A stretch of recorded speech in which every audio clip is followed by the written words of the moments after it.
Bismillahirrahmanirrahim. Assalamualaikum warahmatullahi wabarakatuh. Alhamdulillah, pemirsa, kita berjumpa kembali di channel ini. Allahumma salli ala Sayyidina Muhammad wa ala ali Sayyidina Muhammad. Pemirsa, kita akan mencoba melihat bahasan tentang martabat manusia itu sendiri. Bagaimana nilai manusia itu? Nah, kita akan coba melihat nilai manusia di hadapan Allah SWT. Firman Allah dalam Al-Quran surat Al-Hujurat ayat 13 itu dijelaskan sebagai berikut. Ya ayyuhan nasu, inna halaknakum min dzakarin wa unsya wa ja'alnakum syu'uban wa qabaidah lita'arafu inna akramakum indallahi atqakum innallaha alimun habir.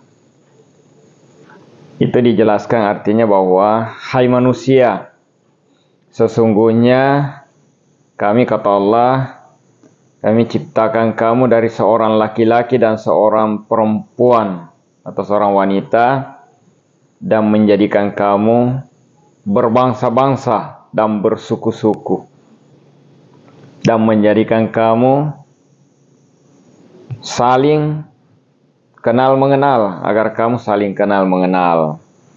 Sesungguhnya orang yang paling mulia di antara kamu di sisi Allah Dialah yang paling bertakwa di antara kamu.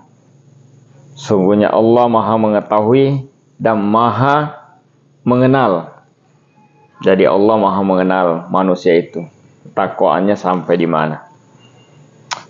Jadi, sebagaimana ditegaskan di dalam ayat tersebut, bahwa nilai manusia atau derajat manusia ataupun martabat manusia di hadapan Allah SWT ialah mereka yang lebih takwa kepada Allah SWT.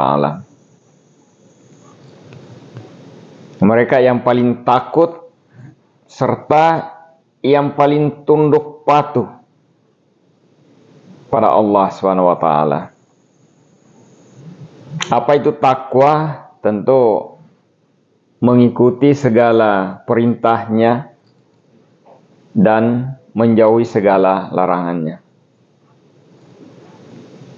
Manusia itu paham akan keadaan dan status dirinya sebagai hamba Allah, makhluk Allah yang berjenis manusia.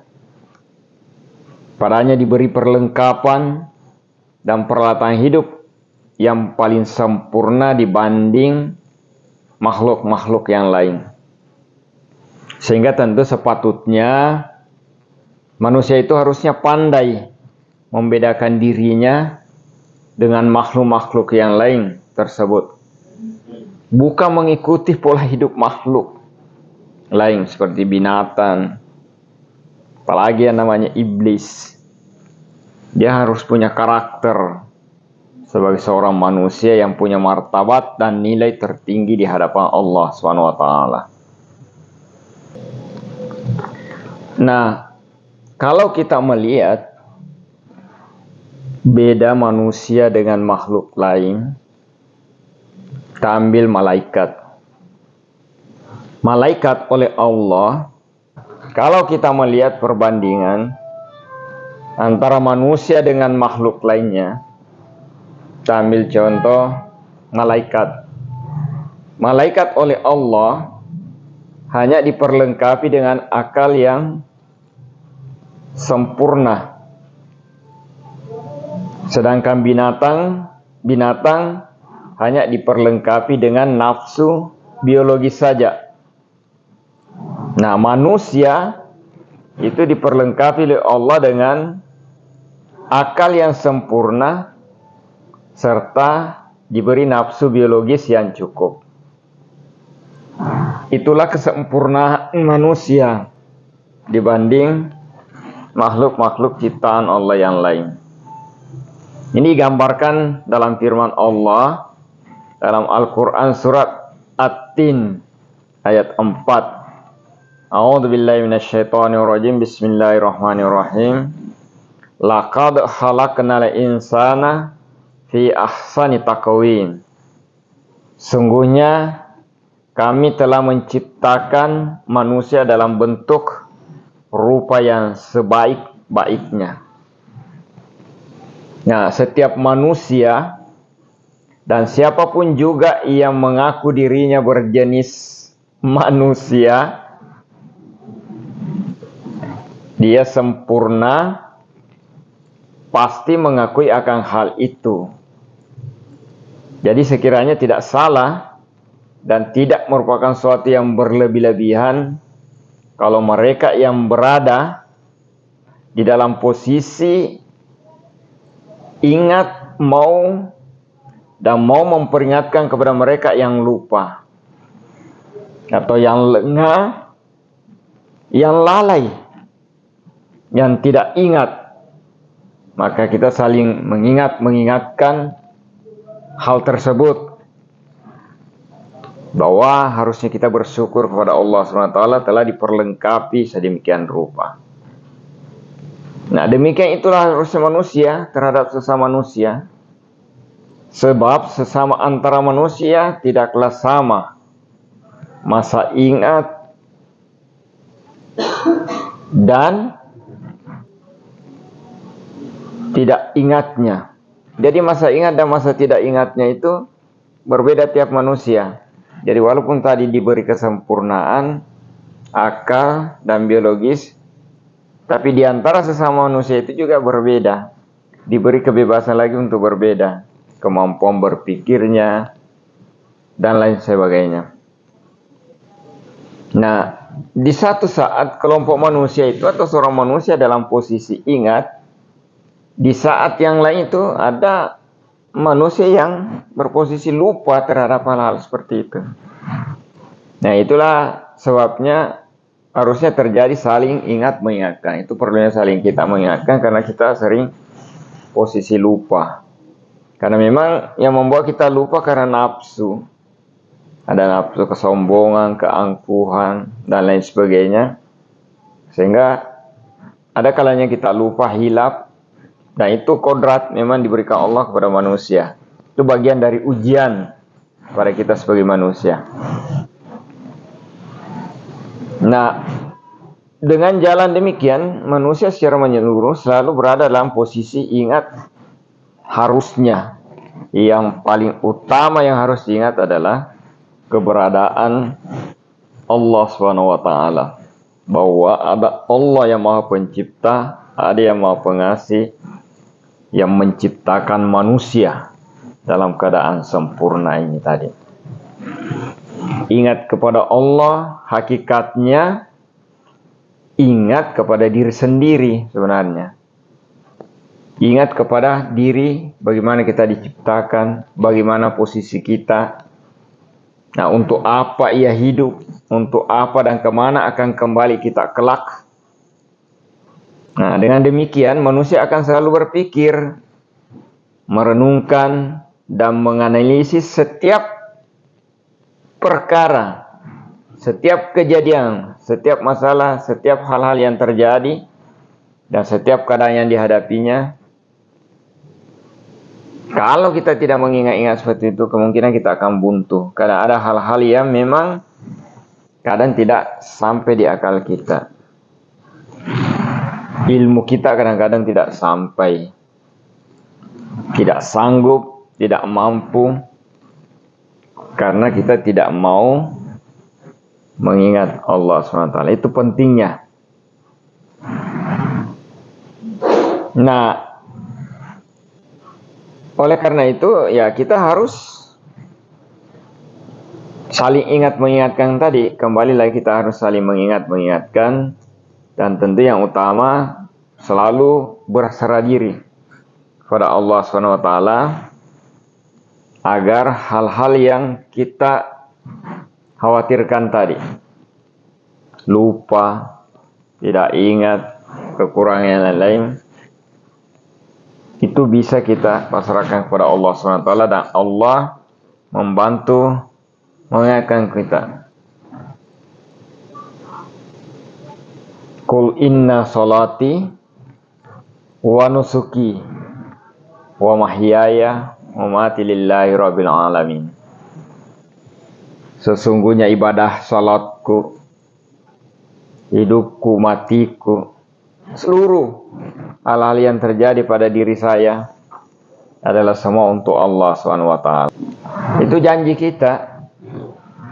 Salatku, pengorbananku, kehidupanku, kematianku, semuanya untuk Allah. Tuhan yang satu, Tuhan seru sekalian Allah. Itu dijelaskan dalam Al-Quran itu. Surah Al-An'am ayat 162. Nah, kalau setiap orang sudah menyatakan demikian dan dibuktikan benar-benar dengan kenyataan perbuatan dan tingkah lakunya, maka benarlah ia telah bertakwa kepada Allah SWT dengan yang sebenar-benarnya takwa. Dan itulah orang yang paling mulia di sisi Allah. Itulah kedudukan, derajat, martabat, dan nilai yang paling tinggi untuk manusia itu.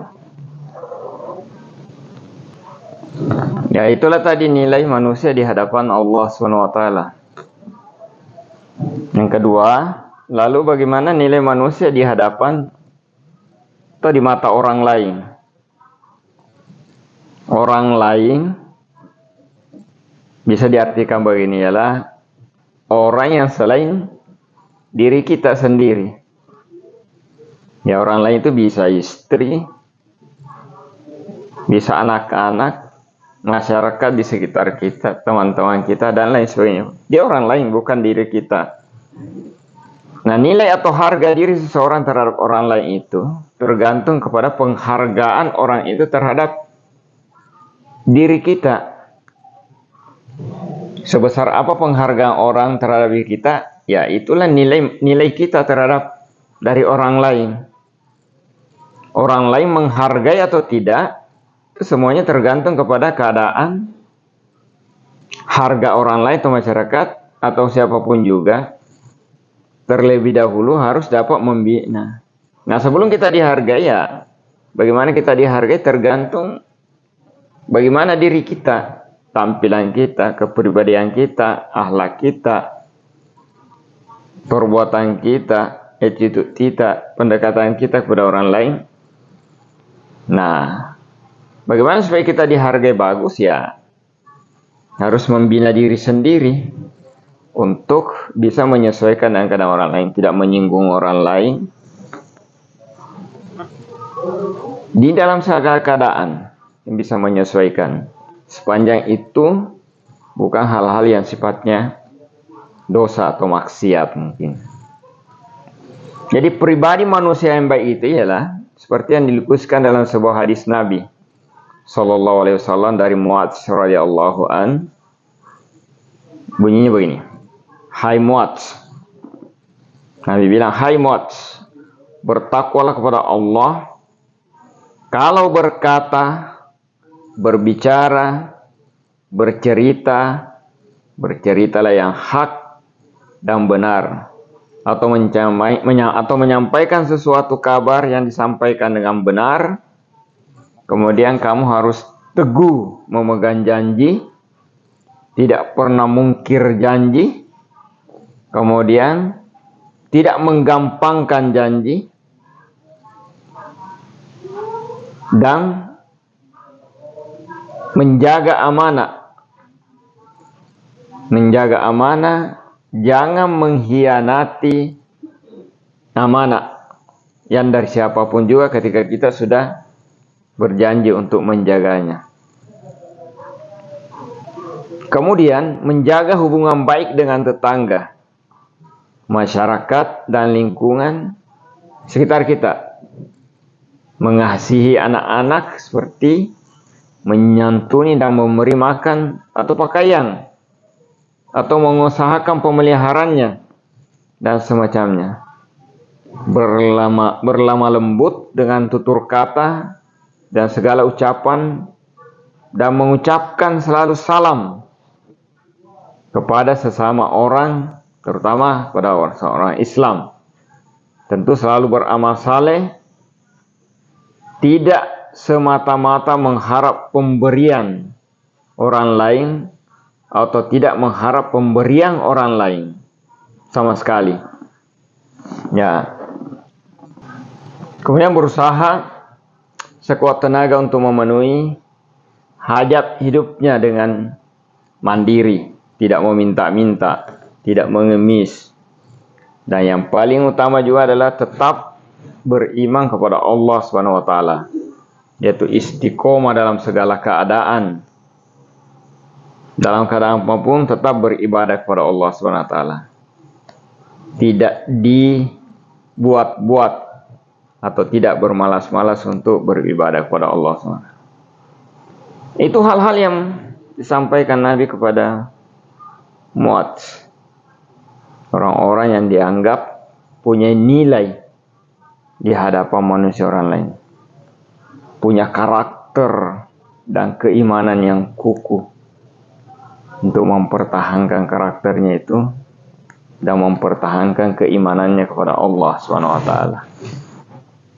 Nah, kalau seorang sudah dapat menempatkan diri semaksimal mungkin berdasarkan kemampuan yang tadi yang ada padanya, dia adalah orang yang punya harga diri atas dirinya. Ibarat barang adalah barang yang mahal harganya, berharga tinggi dia. Barang antik, barang loks, dan tentu akan diperlakukan sebaik-baiknya, dihormati orang lain, disegani orang lain, ditakuti kawan dan lawan, disegani kawan dan lawan. Itulah orang-orang yang punya karakter dan keimanan. Kalau dalam bahasa, apa yang diucapkan itu yang dikatakan, sesuai kata dan perbuatan. Itu manusia yang bermartabat tinggi, nilai diri yang luhur tadi itu. Nah, itulah nilai manusia di hadapan orang lain. Artinya adalah kita mau berharga, maka kita bisa menciptakan harga itu dengan cara tadi. Tapi kita mau bernilai hina di hadapan orang lain, ya kita bisa juga jadi terhina di hadapan orang lain. Tergantung. Ada Presiden Amerika bilang, tidak ada yang akan menghina kamu kecuali kamu yang membiarkan dirimu tadi terhina. Apa contohnya? Jadi budak, diperintah-perintah, tidak punya karakter, di mana angin bertiup sana, ini tidak punya karakter. Dibujuk sedikit, diancam sedikit, mungkin dia punya jabatan, diangkat, dia diancam sedikit, kamu jangan beribadah, saya akan ganti kamu, dia mundur. Tidak punya karakter. Nah, orang yang punya karakter itulah yang paling penting. Ada seseorang, orang bijak bilang, kalau kamu kehilangan harta, maka cuma itu yang kehilangan itu. Tetapi kalau kamu kehilangan kesehatan, yang sakit, maka kamu akan kehilangan sesuatu. Mungkin ada beberapa yang ikut hilang. Tetapi kalau kamu kehilangan karakter diri, maka disitulah kamu kehilangan segala-galanya. Apalagi kalau kamu kehilangan keimanan. Jadi, yang harus ditakuti adalah harusnya dua. Jangan sampai kita kehilangan karakter seperti harga diri, kemudian keimanan. Jangan sampai dua itu. Kalau sudah kehilangan keimanan, maka wallahu alam, akan sengsara dunia dan sengsara di akhirat. Mungkin kelihatan senang di dunia, tapi kita akan diperbudak. Mungkin diperbudak harta, mungkin diperbudak jabatan, dan lain sebagainya. Apalagi kalau kehilangan keimanan juga, maka kita tidak ada apa-apanya lagi. Itu di dunia. dan kita akan kehilangan juga di akhirat nanti, karena tidak ada bekal yang kita bawa pulang selain keimanan. Demikian pemirsa, insyaallah kita akan bahas nanti di pembahasan berikut nilai manusia ketika punya harta. Itu yang menarik juga pembahasannya. Tapi kita akhiri dulu ini. Demikian, wallahul musta'an. Assalamualaikum warahmatullahi wabarakatuh. Ikuti terus channel ini.